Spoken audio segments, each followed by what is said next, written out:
Hey folks, Michael Kincaid here, just doing a quick test with the DJI Phantom 3 Professional, just testing out the latency of the video feed from the Phantom to the controller. So we'll just fire this thing up and you can see for yourself how quick and how responsive the video feed from the Phantom to the controller actually is.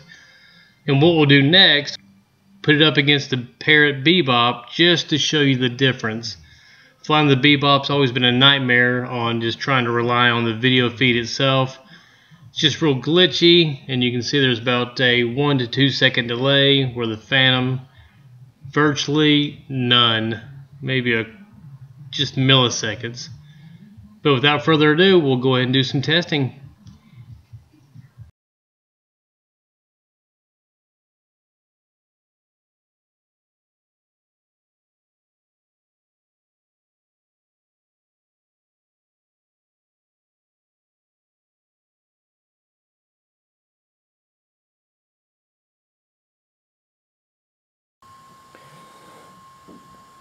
Alright guys, next up is the Bebop Drone, just to test the latency of the video feed to the actual app.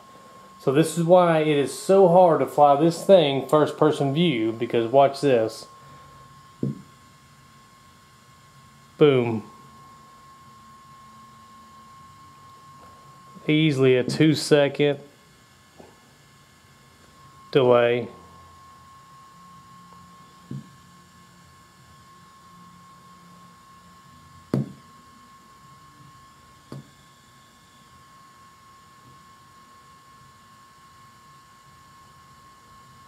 And there it's just hung up.